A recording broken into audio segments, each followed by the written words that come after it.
Welcome to Come and See, your podcast for finding truth in a world of chaos. Brought to you by All for Jesus Living Waters Ministry. With host and founder Richard Case and co-host and retreat leader Kathy Ricconi. Today is our special guest day, where we will hear from a friend of the ministry who will share their insight and stories on truth in this chaotic world. And now your host, Richard Case.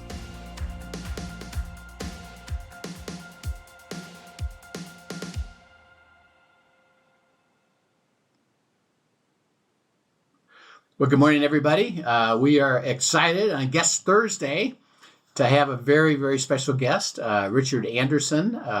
He's operates in the sports world, Kathy, and you'll be able to share some cool story with that. He's we could actually spend, Richard, a couple hours, couldn't we, talking about some of the stuff you've been involved with? But it's been a joy. Richard lives in California, and he's one of the Blanchard Group guys. Excellent. Okay. Through my discipling of Ken, and they came in and wanted to learn what it means to walk with God too, and we have. And so Richard and I have been friends now for many, many, many years, and it's been a joy to walk together and have him experience. So welcome, Richard. It's nice to meet you. Where are you exactly in California? What are you? I'm a block and a half from the beach in the land of fruits and nuts. Yeah, nice. In Huntington Beach, and really. As much as I love the Pacific Northwest and the Seattle area, it's quite amazing to have a winter where we don't see liquid sunshine for 6 months. Yeah, and I know your wife. She's a event manager, CEO, really. Yeah. Where's her facility at, and how long does it take her to get to work? Yeah, so she is about 25 minutes is the important question on the commute in California. And so she's the executive vice president and general manager of the Honda Center where the Anaheim Ducks play. Wow! She's also in the middle of this multi-billion-dollar project that the Samueli family's building with an amphitheater and performing arts venue, and so she'll be managing all of those. And she's a legend and a legacy in her own right in the industry, and really a pioneer for women. I'm really, really proud of her. Well, that's amazing. Great. I think I'm pretty sure you and I have been helping a son of another one of the people we know, April, out of the East Coast, and he got a job with the Ducks, I think, right? Or with Anaheim, somebody. Yeah, I'm not sure. I know we were spending a lot of time helping him. I know the last time we talked, Richie was talking with the Islanders, and I was trying to get him connected with the Mets as well. So I'm not sure, but that he moved. I know he got a job in Anaheim. I think it's the Anaheim Ducks. I think he. Oh, that's great. Excellent. Is that April and Ned's son? April and Ned's son, yeah. Alex great. And Richard was a big help just to connect him and get him to thinking about it, and it was a joy. But anyway, I'll have to make sure that he connects up with you because he moved to California. He's up the street. Well, we'll have him over for dinner. I need to make sure Kim she's probably in the middle of that connection that night. Probably. It's really fun. That's great. So, well, Richard, to start with, as we have you, the audience learn a little bit about you, is how did you come to know Christ in your life?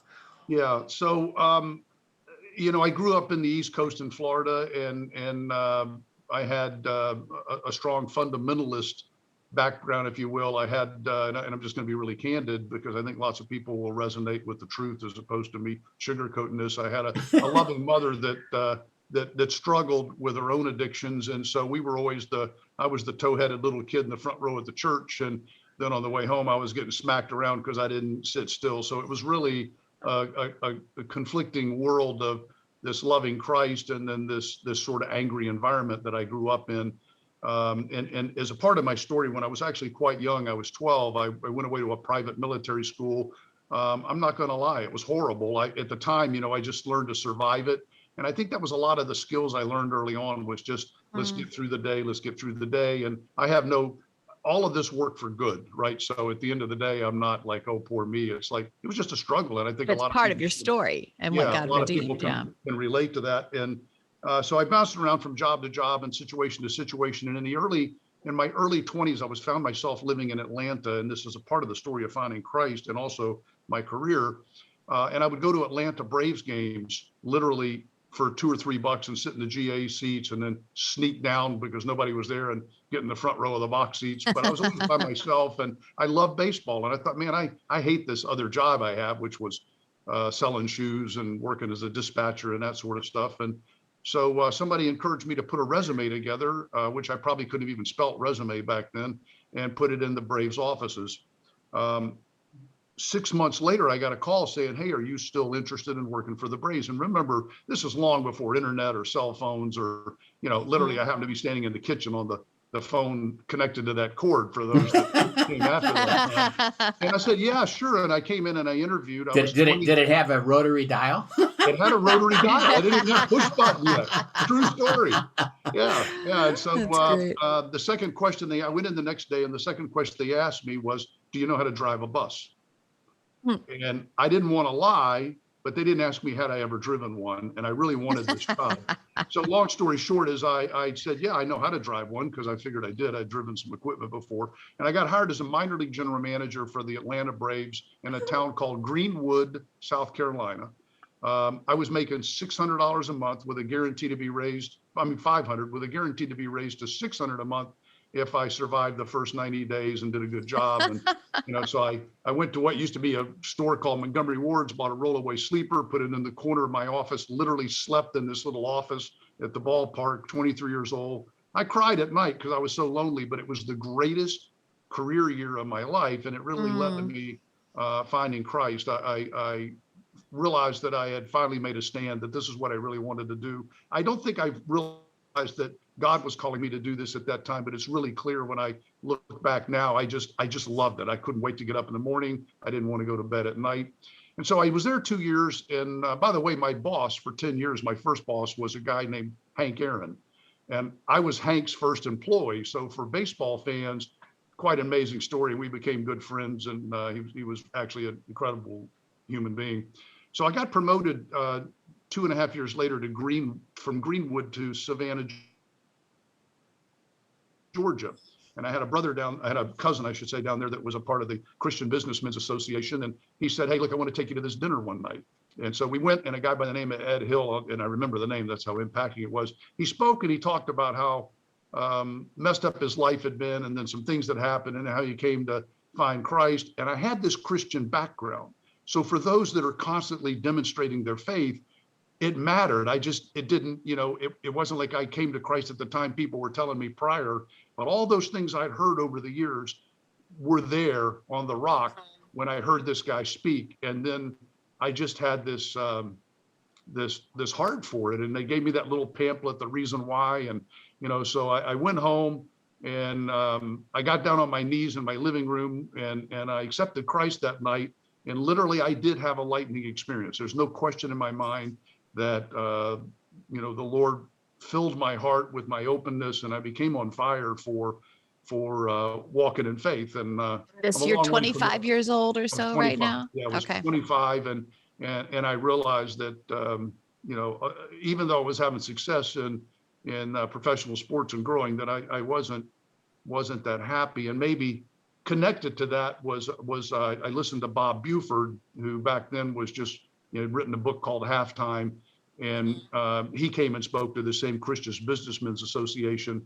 And he talked about how he chased success all his life, and it didn't make him any happier, even when he made more money and got a bigger house. And then someday he kind of stumbled into doing something on behalf of the Lord for somebody else with no intended purpose other than to just walk in the faith, and how his life changed. And so these things had a huge impact in terms of my faith and my walk. And I realized what I really wanted to do was make a difference with my life. It wasn't about having a bigger house and a faster car. Wasn't wrong in itself, and that's fine. And God wanted me to have those things, but what he really wanted me to have was joy. And he was ready to give it. Yeah, that's neat. And I know with Hank Aaron, did you attend his induction, right? Into the Hall of Fame? I did not, but I went to a lot of events with him. And what happens with Hank, and people would be interested to know, he's an incredible person, a man of faith, and a really good human being. He was also very shy, and he'd been taken advantage. You have to remember, he was an African-American male, one of the pioneers growing up in the South. And he told me stories. We were in long car rides for many years from places. We got to be pretty close. And he brought me, into his sort of world, and he didn't do that with very many people. And so I learned a lot. I learned a lot about him and what he was up to. And if we would be at meetings, he was always looking for me to come sit and have a meal with him or hang out, because he didn't want people coming over and, that he didn't know and bothering him and ask, hey, give me an autograph, do this. And he just surrounded himself with trusted people. Yeah, interesting guy. And by the way, could even in his 50s could still pound the ball over the fence as a baseball. That's great. Yeah, that's great. Well, so you got started with the Brave. Tell us a little bit about your career. I know you had some, after you became a believer, even you had some struggles, personal struggles in life. And walk us through a little bit of both of those and your career and what kind of things you did and what the struggles were. Yeah, and I suspect many people can relate to this. And if not, then I'm the only one. But as my faith grew and I got excited, I think as I look back, what I learned was as long as I surrounded myself with people of faith and I stayed in the light, I grew. But when darkness got a hold of me and I would get pulled, it was like days turned to weeks, weeks turned to months, and all of a sudden, my shadow hadn't darkened the doors of a faith engaged environment in some period of time, and I couldn't figure out why I was miserable. Alcohol became sort of a drug of choice for me because I had this emptiness over a period of time. So I was with the Braves 10 years. Professionally, I had great success and whatever, won a lot of awards, and we had a lot of success. And I got hired by the Pirates and was working for some big muckety mucks in Pittsburgh, and got to know the Rooneys, got to know Art Sr. pretty well with the Steelers. I mean, it's amazing. The people, when I look back, I go like, how did this happen? Like, at that point I had 1 year of college and I was now vice president of a major league team running a big piece of Three Rivers Stadium. But I was miserable, and I had the 5 years in Pittsburgh, and I had an opportunity to go down and become one of the first business employees of the Florida Marlins and work for Wayne Huizenga, the blockbuster and waste management pioneer. And my boss from the Pirates was the president, took me down there, and he died of a heart attack about a year into that suddenly. And I found myself completely isolated. My faith, I was not on a rock. I'd been on my own for a while. I was living large. Look at me go, look at me grow. I'm making big dough. I got the red Porsche and the fancy house. I'm living next door to Bernie Kosar and playing golf with Dan Marino. Hey, look at me now. And then, this house of cards became really clear. And I realized everything that mattered to me, was a house of cards. And I prayed. I had tears rolling down my cheeks because I said, I'm never going to drink again. And then that night I drank. And then I said it again the next night and I drank. And my strength couldn't overcome this addictive disease. And so I prayed about it, and it became very clear to me that God said, you need to call and get help. And so I ended up going in a treatment center, my ex-wife now, but my wife of many years at that time, which was a different, and my kids didn't even know I went in a treatment center. They were off on vacation in Pennsylvania for a while. And so I went through the treatment center, and then I came back. And for those that don't understand this, and for those that do, I'm really fortunate. I got it. And so far, 28 or 30 years later, or whatever it is, I know I'm not going to drink today. I always say, hey, it might happen tomorrow, but I'm not going to drink today. And I thank God for the clarity and the growth and the opportunity I've had to have impact on other people because of that. But I actually went into AA when I came out, and I got active in it. And what I would say about AA, there's a lot of addictions besides alcohol. Obviously, there's pornography, and there's drugs, and there's shopping, and there's eating. And so I just think it's a placeholder for someone that's in so much pain, they would do anything not to feel that pain. So they just stay active, and they miss the whole opportunity to abide with God and be close to the Father and walk through those storms. But what I found with AA was it is a spiritual program. And for me, it is a Christ-based program for somebody with an addictive personality. And so I was able, where not everybody looks at it that way. The steps are all based around biblical principles. And while it's been maybe watered down over the years, it wasn't for me. So it worked for me. And I got clarity in my head, and I got active in my faith again. And, I was really fortunate to have some strong Christian individuals, particularly a guy by the name of Hollis Half, when I moved back to Pittsburgh after the Florida days, who was starting a church called New Community Church in Pittsburgh, and I got active in that church, and he really came alongside me for a number of years, and that's really where I think my faith began to flourish again. Yep. Yep. And then as you've gone through, I know you wound up being the general manager of facilities like the San Diego park, and you ran the show for these venues. Same thing up in Canada for the Oilers, and so you did all that. So you were general manager in baseball teams. You were general manager of facilities, and then how did you get led into? Now you're actually going back to those places, but now you're actually training them and all the leadership. So you have a great opportunity to build a wonderful business. How did that all happen? Yeah, interesting. A lot of people of faith came alongside me. Not the least of which was a guy by the name of Rich Case, for those that know him. But Blanchard certainly had an enormous impact on me. And I think what's very clear is, and the Bible is really clear about this, that we've all been put here for a purpose. And I look back at my days when I was deep in learning scripture, and in 1 Corinthians 12, it talks about, we've all been given manifestations of the Spirit. We've all been given gifts. Yes. And, one of mine is a heart and a passion to provide opportunities for others to learn. And so I became vested even back when I was at Joe Robbie Stadium, right after I'd gotten myself sort of cleaned up with leadership development. So I while a lot of other people, I sort of quit going to the bars, and I started getting certifications and learning about professional development and leadership. And I surrounded myself with people like Rich and Ken Blanchard and many, many others. And Hollis continued to be a factor in my life. And so I had great insights, and I'd say, like, from all of that, and even today,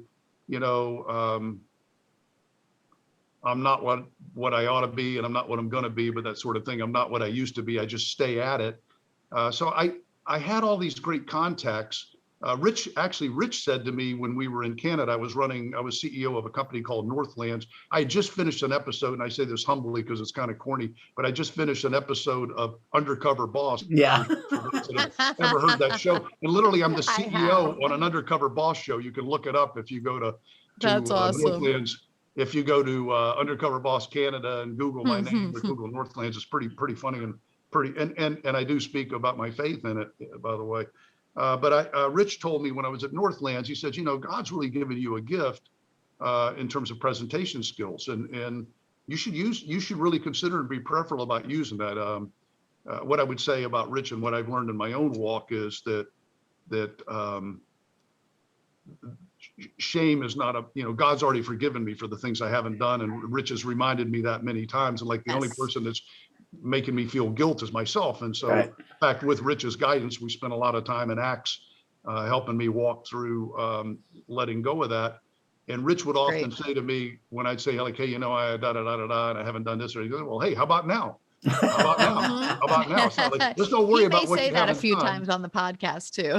Right. How about now? Let's go now. And so I looked at that and I said, yeah, like maybe I'm not the world's greatest presenter, but that's basically a blast in the face of the Father for me to diminish the gifts He's given me. They're not mine. He gave them to me.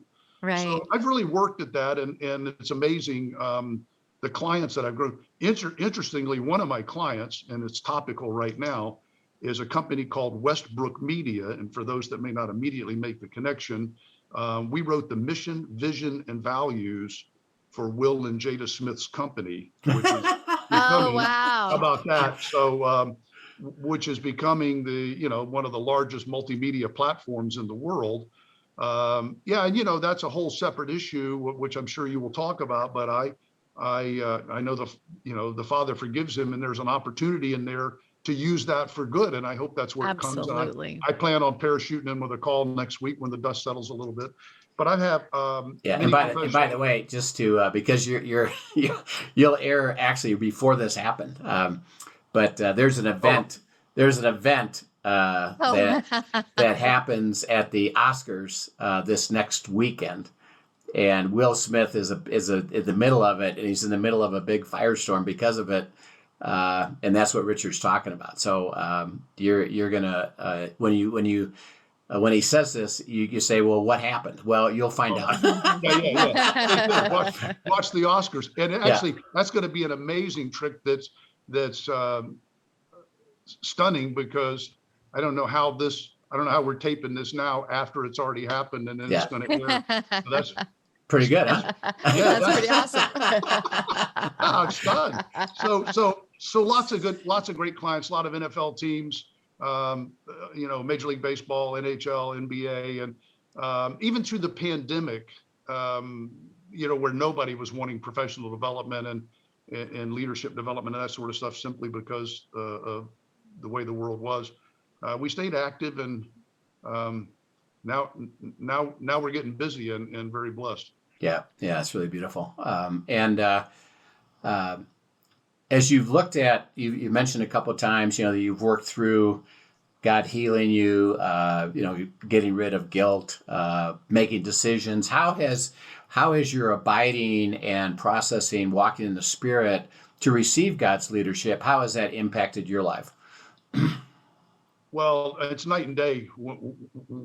Isn't it crazy? And there's got to be a lot of people that watch this that go, yeah, if I'm being honest about myself, this is how it is. Isn't it crazy that I know what will bring me peace, and yet I continue to whack myself in the head with the old hammer that I'm familiar with? It's like that C.S. Lewis line, if a hammer's the only tool you got, every problem looks like a nail. And when I abide, my life's completely different, because acceptance is the answer. People, places, situations, and things have control over my life when I let them. When I turn them over to God, they don't. It's that simple. And the way I turn them over to God is I stay in the Word, and I stay in the Word, and I surround myself with people that are in the Word, and God gives me discernment, and I know it's true because I've lived it, and I know who the people are that shine a light on me, and I know where I get myself in trouble. So a lot of this for me is wanting it. And I, you can say, well, it's discipline. And I go, okay, I think I got pretty good discipline on lots of things.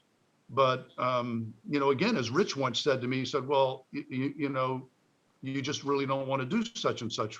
And I go, well, how can you say that? He said, because if you really wanted to do it, you'd do it, right? And I went like, well, yeah, it's actually that simple. You're absolutely right. Yeah. I don't want it enough. And so sometimes sadly, I do think people have to go back out there and get beat up by their own inadequacies before they realize that it's God that can.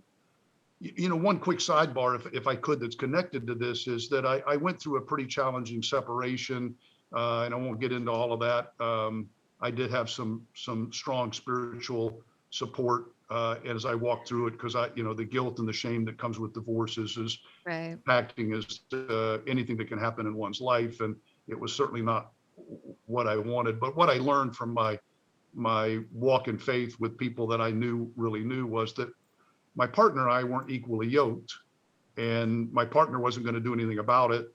And it wasn't like I gave it a week or, decade, but, long period of time. And so it became clear to me that God wanted me to have joy, and that I was freed from this relationship, and whether anybody else buys that or not, I felt a peace about it. And that's so what I want to share with is the calamity that comes out of that. What you don't know about divorce, if you've never been through it, is that you and the person you separate from are in many cases almost the least of people impacted, but for certain, not the only ones. So true. And, so, there's kids and grandkids and family and friends and divided families. I literally ran into somebody this past weekend at a grandparents' day that was in a Bible study group that I was in at the time, that literally wouldn't talk to me this past weekend, 10 years later. And I thought, like, how crazy is that? Like, they don't even know the situation. Yeah. And I didn't feel, I felt bad for them. But the point I want to make was, my kids were really caught in the middle of this. I have 3 grown kids. I have 5 grandkids.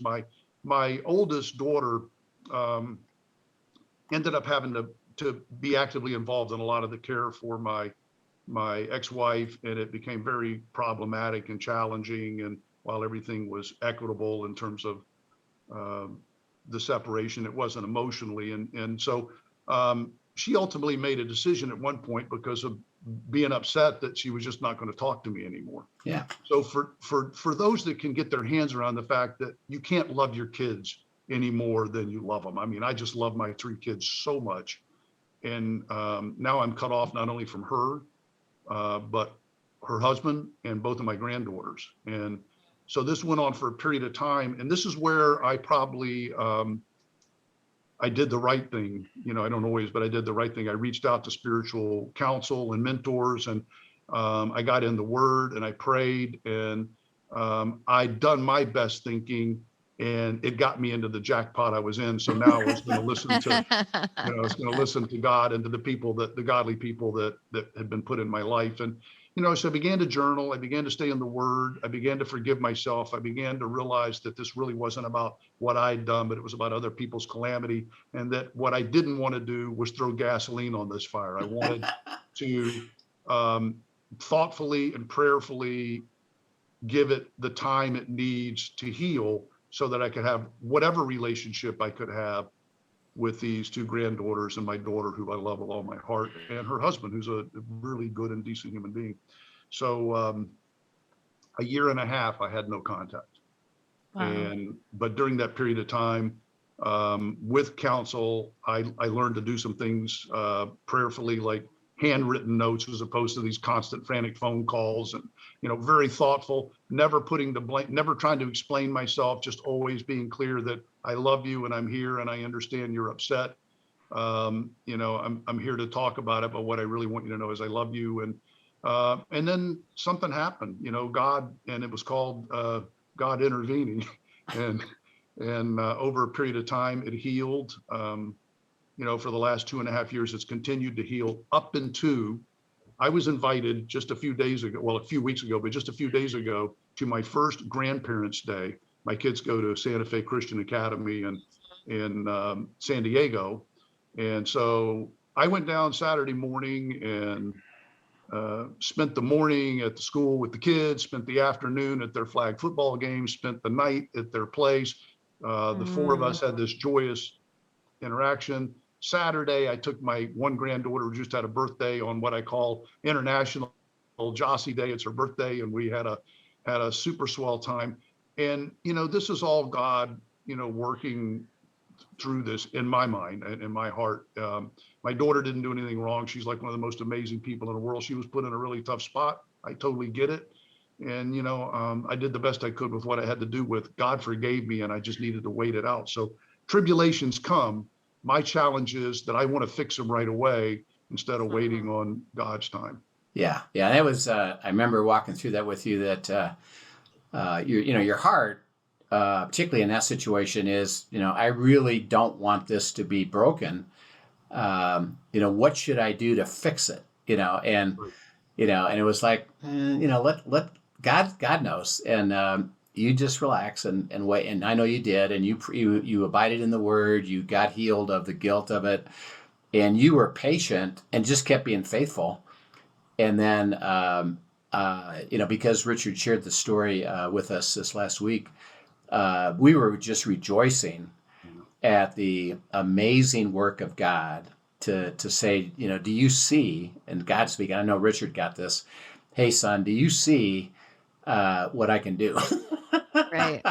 And now you get the privilege of, and the funny thing, and this is interesting, and I know Richard feels this way, is when that happens, Richard, now that it's being restored, what is even your thought life or your viewpoint of anything that happened in the past? Yeah, it's clean. Like I don't lay in bed at night going, oh my gosh, how did this happen? And oh, poor me, and why? It's like, no, it's like I'm living in the moment, and it's like how about now? Like, yeah. I'm joyful, and yeah, exactly. Yeah. And interesting enough, your focus is actually, particularly for you, since you learned it, is how about now? It's like, well, I'm just going to go enjoy the now. Right. How beautiful is that? So it's a great, your life, and we'll have you back and talk more about some of the stories. I'd like you to share sometime we have more time to you've got some great stories with some of the sports people you've dealt with, and I'd love to share that a little bit, because that's always fun. But you're just a shining example of redemption at all levels. That God has redeemed your soul. He's given you freedom, restoring relationships. He's given you this gift in a thriving business now that is going to get bigger and bigger and bigger as you enjoy it. Actually, your challenge will be, can you maintain your margin in the middle of all this? So you'll have another challenge coming up. Amen. So Richard, we thank you so much for sharing and being honest, and I know everybody's going to appreciate the fact that there's hope, and that's what you bring, and I can tell you that the joy that's in Richard's heart is a joy for me to experience and to know that that's how he now lives. He just lives it out. That's beautiful. Yeah. I loved hearing all of this, Richard. Thanks for sharing so authentically. And your story also just highlights not only the redemption of God, but to me, it highlights the beauty of having community around you, the importance of community, and all of those key, the key, I don't know what you would call it, but the key crossroads in your lives. It sounds to me like God put community, and when you leaned into that community, he used that to bring you right back and walk you into redemption and restoration time and time again. Yeah. And I think that's a beautiful example for all of us to use the gift of that community. Yeah. So my pleasure. Thank you for letting me. I'll just share this with one closing sentence from my perspective. To your point, Kathy, Hollis Half said to me years ago, tell me what you're reading and who you're hanging out with, and I'll tell you where you'll be in 5 years. And I've never forgotten that. I think it's really true. Surround yourself with winners and stay in the Word, and it's kind of hard to get in trouble. Yeah. Yeah, absolutely. That's absolutely. Beautiful. Well, Richard, say hi to Kim for us, and we'll come out sometime. You can get me tickets to the Anaheim Ducks. So. Amen. Blessings. Just go Ducks. Thank you. All right. Okay. Thanks All right. We'll for see you sharing, soon. Richard. Yep. Great to hear your story. See you soon. Yep.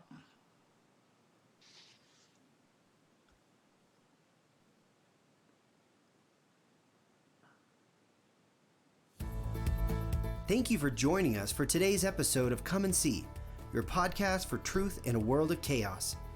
Brought to you by All for Jesus Living Waters Ministry. Send us your questions and comments, and tune in tomorrow for more answers to your personal questions about living life in God's truth. Remember, God's will is best and none better. His truth brings peace in this world of chaos.